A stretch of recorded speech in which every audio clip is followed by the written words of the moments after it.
I have watched people spend 30 years paying off a mortgage and still lose the house because they confused payoff with protection. Those are not the same thing.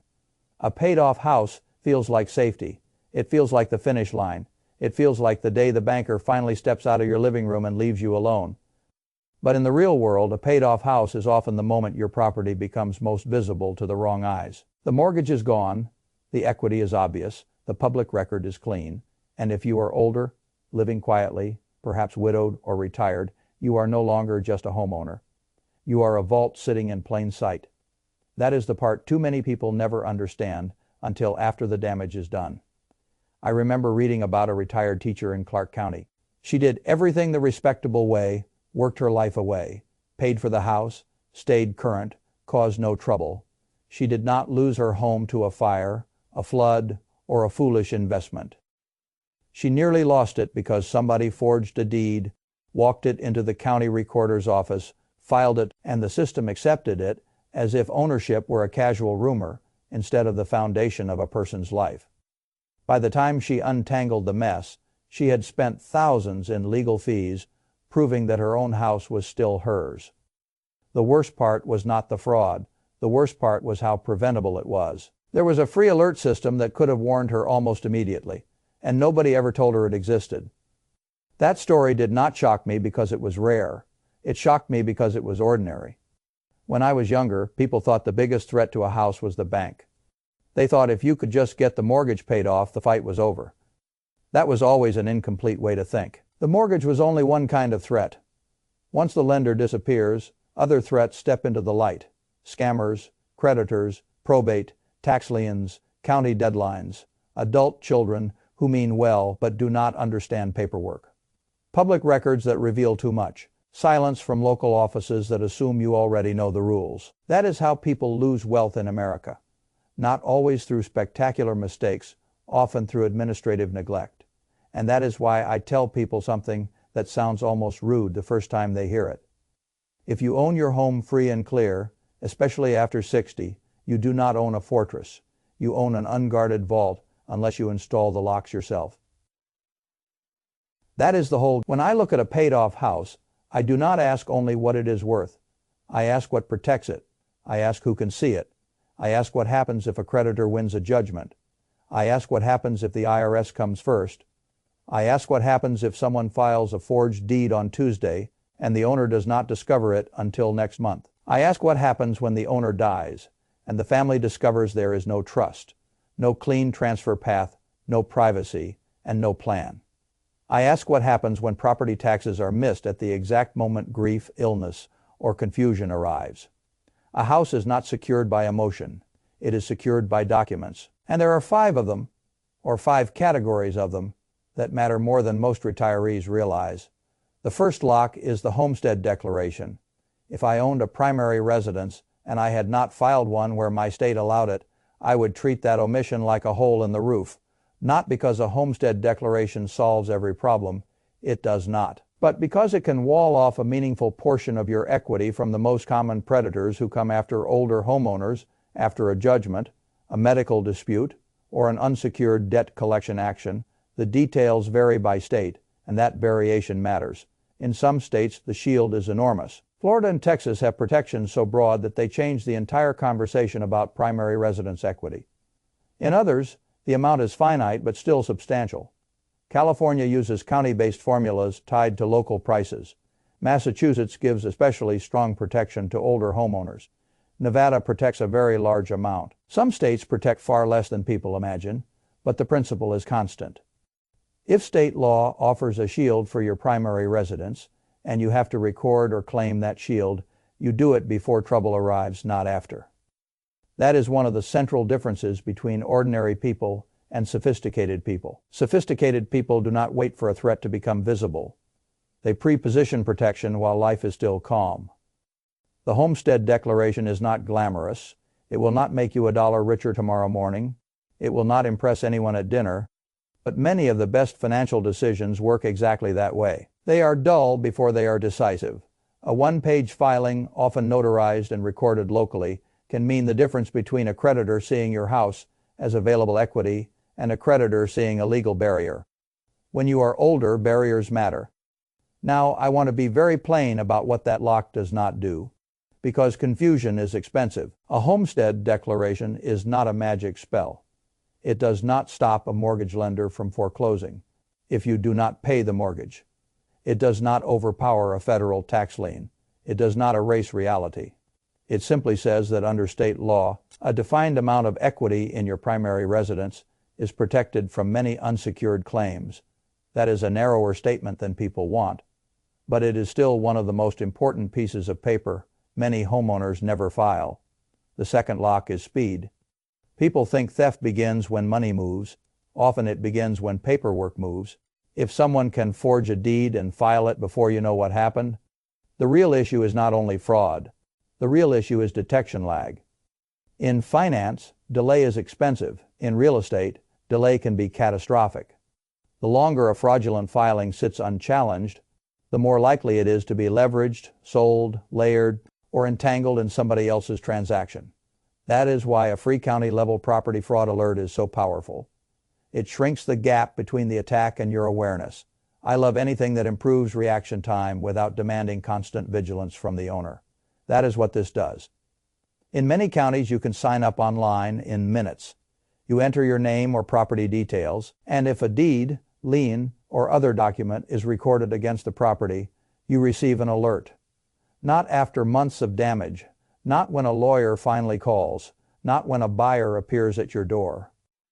Quickly, that speed is the whole point, because if a forged document is caught immediately, you are not cleaning up a completed theft. You are intercepting an attempted one. And what bothers me is that county offices often have the records, the systems, and the program, yet the average homeowner is never proactively told. You can own the same house for 30 years, pay every tax bill, update every mailing address, age into the most targeted demographic, and never once receive a clear notice saying, "You own a debt-free property. Here is how to monitor fraudulent filings for free." That silence is its own kind of risk. The third lock is understanding the tax order of the universe. I have seen many people build clever little fortresses in their mind and then discover that the IRS walks through the front gate. State protections matter, county filings matter, but if you owe federal taxes and ignore the letters, you are dealing with a creditor that sits in a class of its own. The federal government does not ask your homestead declaration for permission. A federal tax lien attaches with a power most retirees underestimate, especially if their income is irregular, their tax planning is sloppy, or they assume retirement means simple taxes. Retirement taxes are rarely as simple as people imagine. A Roth conversion here, a lump sum there, under withheld Social Security. A distribution they forgot to price correctly, a side business they never cleanly separated. Capital gains that arrived in a year they thought would be quiet. Then the notices start. They do not open the envelope. Then one day they realize the problem was not small at all. If you own a home, the tax order matters. You must stay current. You must open every IRS letter. You must treat unpaid federal tax as a fire, not a loose thread. If you arrange the payment plan before enforcement escalates. If a lien already exists, you get advice before you assume there is no path forward. People often think the danger begins with seizure. It begins much earlier, when paperwork becomes public, refinancing becomes harder, sale proceeds become spoken for, and the government places itself ahead of everyone else at the table. That is why I tell retirees that the first form of home protection is boring tax compliance. Not exciting, not dramatic, essential. The fourth lock is enhanced title protection. Most homeowners have title insurance because they were handed a standard policy at closing and moved on with life. They assume that because they bought title insurance once, they are protected forever from title trouble. That assumption is one of those quiet misunderstandings that sits harmlessly for years and then turns vicious at the exact wrong moment. A standard owner's title policy usually looks backward. It is built to address defects that existed before you bought the property. Old liens, past recording errors, prior forgery, problems in the historical chain that matters, but it is not the same as future-facing fraud. If somebody forges something after closing, years after the happy day you got the keys, that standard protection may not be there. The way you imagine, that is where enhanced owner's coverage becomes worth understanding. It is not free, It is not always identical from company to company. But the question itself is valuable enough that every older homeowner should ask it. Do I have a standard policy or an enhanced one? If I only have standard, what are the costs and terms to improve future fraud-related coverage? What legal expenses would be covered if someone filed a fraudulent deed after closing? That phone call can spare a family an astonishing amount of chaos. I do not like legal bills that arise from preventable misunderstandings. If a better policy shifts the cost of fighting a future title fraud away from you and onto an insurer, that matters, particularly for retirees who have substantial home equity but do not have endless cash flow to fund a long legal war. It is one thing to own a valuable asset. It is another thing to have the liquidity to defend it. Enhanced title coverage is not about the romance of ownership. It is about funding the battle. If ownership is challenged later, the fifth lock is privacy with continuity, which in most cases means a properly funded revocable living trust. I want to use that phrase carefully because people hear the word trust and immediately assign it magical powers it does not have. A revocable living trust is not primarily a creditor shield during your lifetime. It is not the homestead declaration. It is not a tax lien eraser. It is not a force field. What it does beautifully is reduce probate exposure, add administrative continuity, and make your property a less convenient target for people scanning public records for easy prey. Convenience is underrated in fraud. Criminals do not always seek the richest target. They often seek the clearest and easiest one. When a house sits in your individual name, the public record can be simple, direct, and useful to anyone searching for older owners with free and clear equity. When property is held in a trust, the house is not invisible, but the pattern becomes less casual and less immediately exploitable to the lazy scammer running simple searches. More important, when you die, the property is not dragged naked through probate if it has been properly transferred into the trust. The transfer path is cleaner. The family is not frozen by court delay at the same moment. Grief arrives, privacy improves, speed improves, friction drops. That is worth a great deal. I have seen too many families discover the trust document in a drawer and assume they are protected, only to learn the house was never actually deeded into the trust. That is one of the most expensive almosts in estate planning. Almost protected, almost titled correctly. Almost funded, almost private, almost easy for the heirs, almost never counts. A trust that exists only on paper but does not own the asset is a story, not a solution. And there is another layer. Older home state-level inheritance or estate taxes can create ugly surprises, even when federal thresholds sound irrelevant. Many retirees hear large federal exemption numbers and conclude estate planning has become optional for them. That is a category error. Federal rules are not the whole map. Some states are harsher, some are stranger, and some are waiting silently until the family transfer begins. Good estate planning is rarely about one giant federal number. It is about reducing delay, publicity, confusion, and tax friction where you actually live. Then comes the final lock, which is really a cluster of deadlines people mistake for background noise. Property taxes have a rhythm. Counties have notices. States have redemption periods. Senior exemptions exist in more places than homeowners realize, and yet countless older people never apply for benefits that would have lowered the tax burden on the house they already spent decades paying for. That is one of the crueler ironies in retirement. A person can spend a lifetime buying the home and then slowly lose the margin needed to keep it because they never filed the paperwork. That would have reduced the annual drag, the tax redemption record, the delinquency notice, the exemption application, the calendar itself. These are not side paperwork. They are ownership paperwork.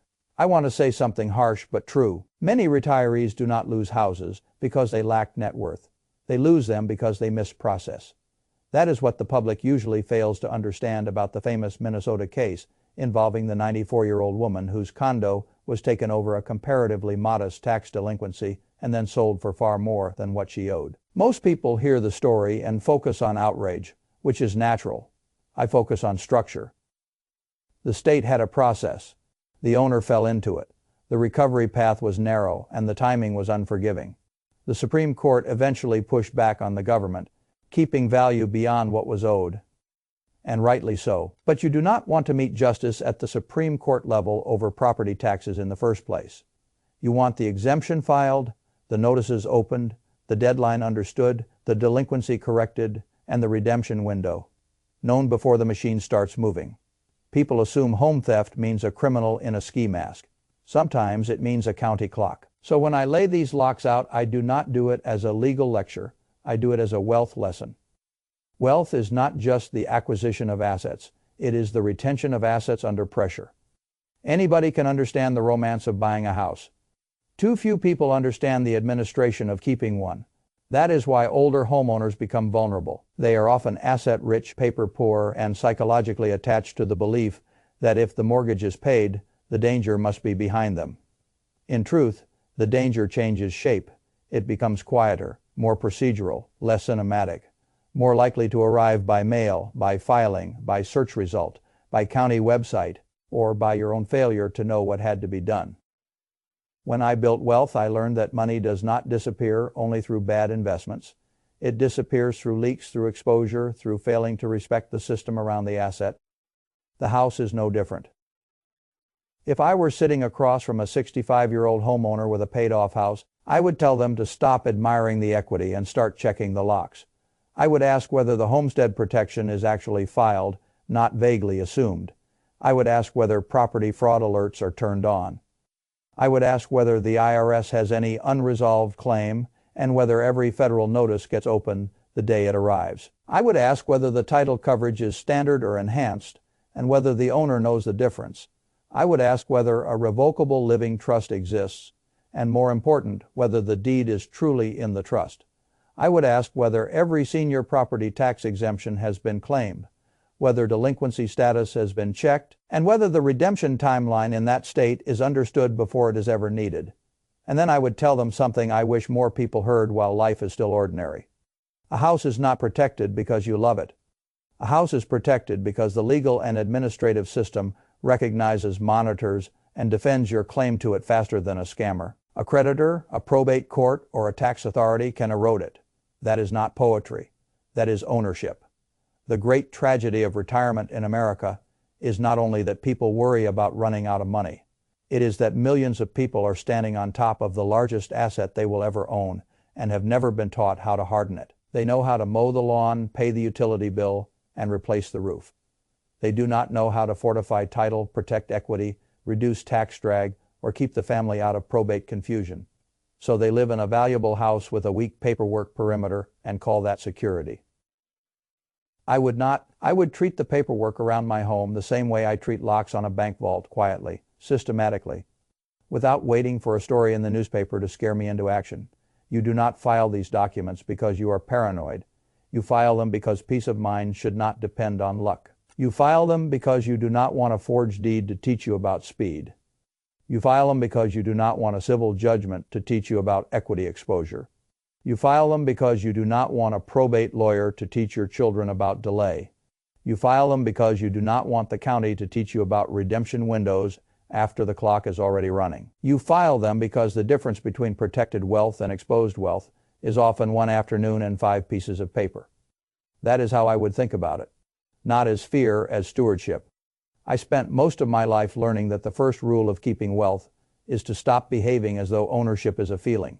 Ownership is a structure. It is a chain of enforceable claims, properly documented, properly recorded, properly monitored, and properly transferred. Once you understand that, the house stops being a sentimental object and becomes what it really is. One of the largest concentrations of family capital you will ever control. And once you see it that way, the checklist becomes obvious. File, the shield. Turn on the alert, respect the tax authority before it respects your excuses. Upgrade the coverage that funds the fight. Move the property into the structure that spares your heirs the public circus. Know the deadlines that can turn a tax oversight into a liquidation. Do those things while you are healthy, clear-headed, and unhurried. Because when trouble comes, the worst time to build a defense is after the attack has already started. That is true in investing. It is true in life. And it is certainly true of a paid-off house. One more thing I would tell any older homeowner. Do not delegate understanding. Just because you hire a professional, use the attorney, use the title company, use the tax advisor, but still know what was filed, where it was filed, when it was filed, and what problem it solves. Wealth is safest when the owner knows the map. Too many people outsource the thinking and keep only the signature. Then, years later, they discover nobody followed through, nobody updated the deed, nobody renewed the exemption, nobody explained the notice, and the asset they loved was protected by assumption instead of fact. That is not a retirement strategy. That is wishful thinking dressed up as comfort.